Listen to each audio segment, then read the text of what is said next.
Hi, I'm John Green, and this is Crash Course European History. And things are indeed on course to crash because World War I is coming. Decades ago, when I studied European history in high school, I learned that there were precise causes of the war: the alliance system, arms buildup, secret treaties, nationalism, and imperialism. That set of causes, launched from above by political leaders, eventually led to war.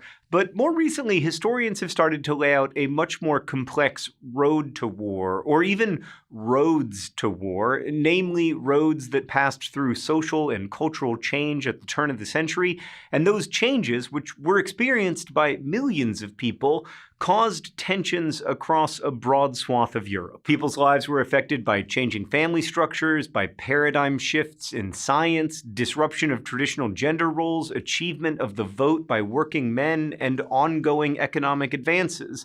And the result was disorientation, dislocation, deep resentments, and widespread fear, which, of course, is not too dissimilar from how an array of changes are affecting people today.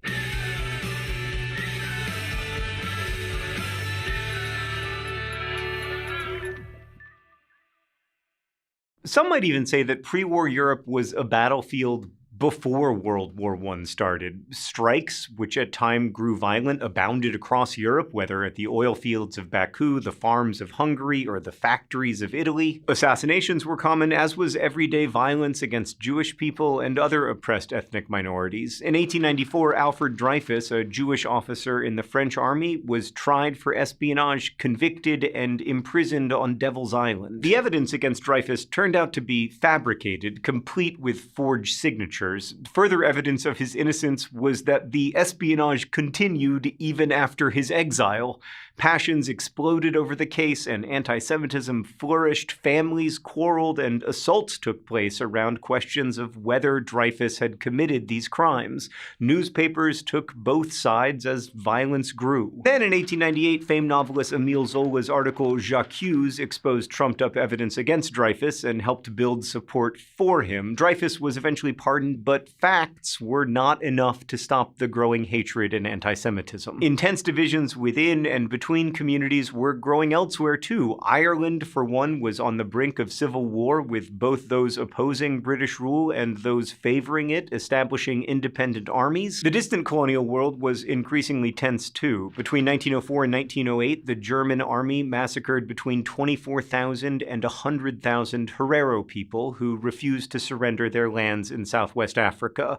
Those who weren't massacred were driven into distant territory to starve. Some say that slaughter was a training ground for European soldiers who would soon engage in further war. Around the same time, the French closed the University of Hanoi and arrested or killed prominent teachers and intellectuals, and open rebellion escalated as one opponent said of the French, "Look at these men with blue eyes and yellow beards. They are not our fathers, nor are they our brothers.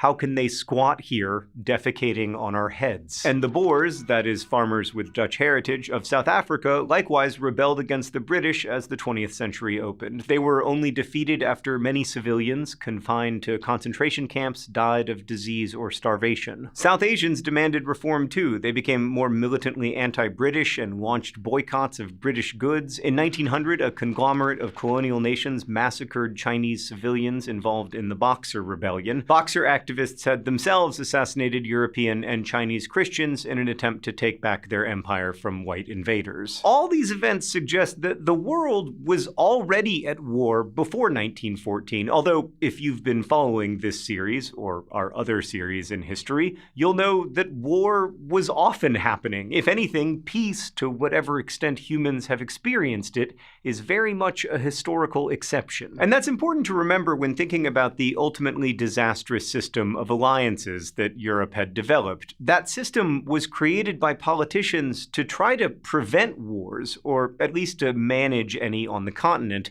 Foremost among those politicians was our old friend Otto von Bismarck, who'd had no qualms about starting wars to help Germany build its empire, but then declared Germany a satisfied nation.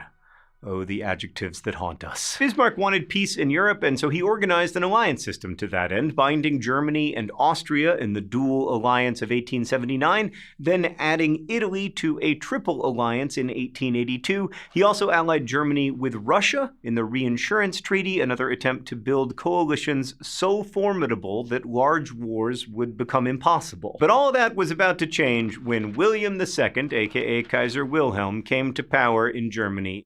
He rattled the sword and called Bismarck's alliances the work of an outmoded old man. Under William II, the treaty with Russia was cancelled, which drove Russia to sign an alliance with France in 1894. William also called for Germany to gain power around the world, expanding into tropical colonies to create a German place in the sun. Which, if you want to do, you could just try to take southern France. Oh, right, you will try to take southern France. Meanwhile, the French and British secretly built another alliance, the Entente Cordiale. And I'll remind you, I've had 3 years of high school French.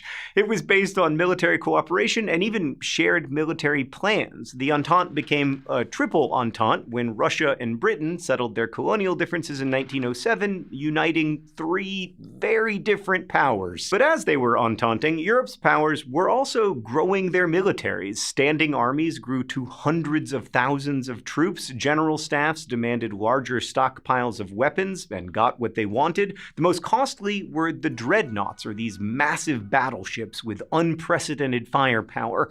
Britain launched the first of these in 1905, but others followed. The construction of battleships in these years employed tens of thousands of workers, so through their staffs of public relations experts, military hawks threatened that cutting the production of dreadnoughts would lead to mass unemployment and revolution. "We want 8 and we won't wait" was a popular British chant for more ships.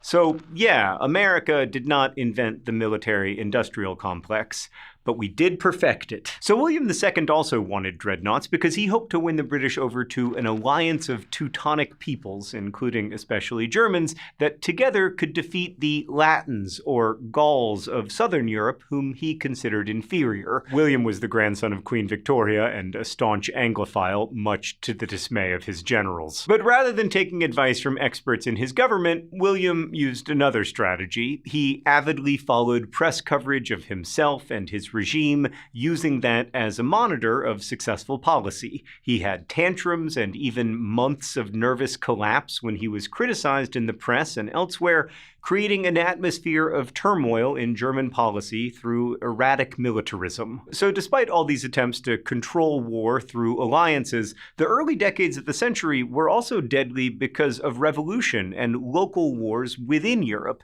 In 1905, the people of Russia rose up against the Tsarist regime. They were hard-pressed in their daily lives due to a conflict between Russia and Japan over competing claims in East Asia, and the Japanese, who'd been developing a modern army and an industrial economy, attacked and crushed the Russian fleet in 1905.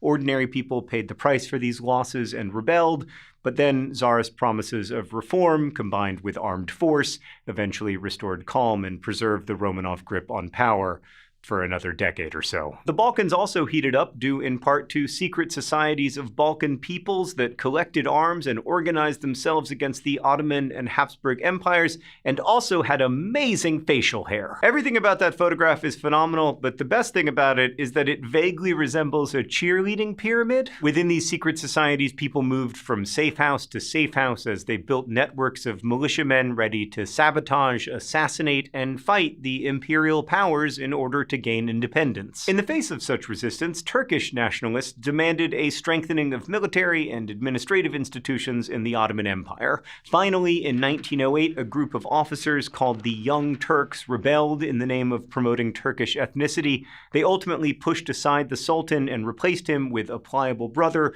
who was more submissive to the Young Turks, albeit guided by a constitution and parliament. The Young Turks responded to other people's nationalist dreams by squashing demands for self-rule tool from Balkan ethnic groups. Even as the Young Turks inspired many groups, both in Europe and around the world, Austria-Hungary used their revolt as a distraction during which it scooped up Bosnia. That caused outrage among Serbs as they had wanted to add Bosnia to a Greater Serbia, while all Balkan people's anger against the Young Turks boiled over. Building on this anger, the Balkan governments of Montenegro, Bulgaria, Serbia, and Greece unleashed the First Balkan War in 1912 against the Ottoman Empire. They quickly won, only blocked when they tried to march on Constantinople, but there was jealousy among the victors over splitting up the territorial gains, as there so often is. So in spring 1913, the Second Balkan War erupted. The main issue this time was the territory awarded to Bulgaria in the settlement. Serbia, which was backed by Russia, gained territory from this second war, making Austria-Hungary and Germany anxious, not least because the Habsburgs were nervous that Austria-Hungary's Slavic population might want to be part of this exciting new Greater Serbia.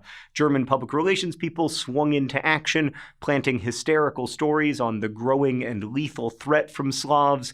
So if you're wondering if misinformation can contribute to a global sense of dis-ease, confusion, and polarization, yes. Yes, it can. The heir to the Habsburg imperial throne, the Archduke Franz Ferdinand, had a solution for all these problems: restore absolutism as it had existed before the revolutions of 1848 and the general liberalization of politics.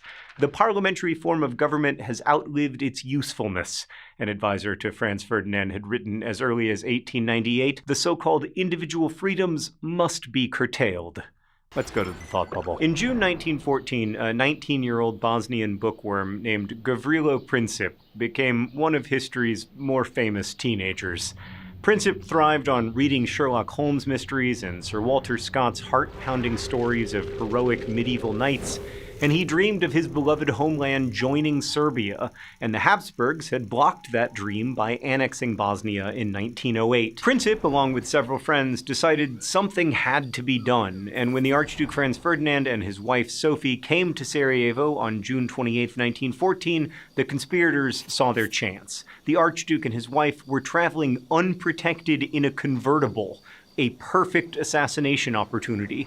Some of Princip's co-conspirators were too afraid when the moment arrived to actually try to kill the Archduke. Another had a gun malfunction. One co-conspirator did manage to throw a grenade at the Archduke's car, but he missed. Later in the day, Princip was mourning the failure of his crew's plan over lunch. The Archduke and Sophie were on their way to visit victims of the grenade attack in the hospital when their driver took a wrong turn and happened to drive past, of all people, Gavrilo Princip, who proceeded to shoot dead both Franz Ferdinand and his wife. Thanks, Thought Bubble. Some people celebrated the death of the opinionated radical heir to the Habsburg throne, and others were not surprised at the murder, given that assassination was an occupational hazard of leadership in these decades. After the assassination, heads of state and high officials still went on planned vacations, because everyone expected a diplomatic solution. Again, assassination was pretty common, and diplomatic solutions always followed. People were gripped not by the assassination, but by a scandal in France, the trial for murder of Madame Caillot, who had shot a newspaper publisher for exposing her husband's extramarital affairs.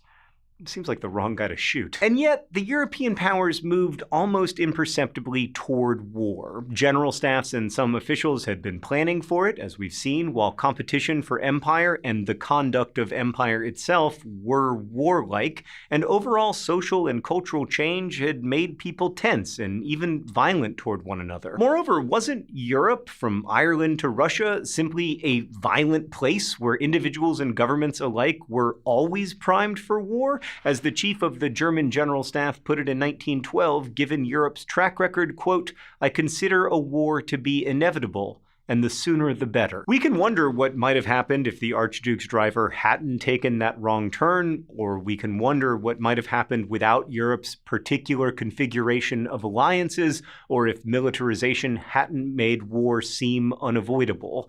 As Margaret Atwood writes in the Testaments, very little in history is inevitable. But the lead up to the war was marked not by one cause or even by a few politicians making a few decisions, but by many people making many decisions, from spreading fake news stories to pressing for more battleships, that all together contributed to an environment that made war progressively more likely.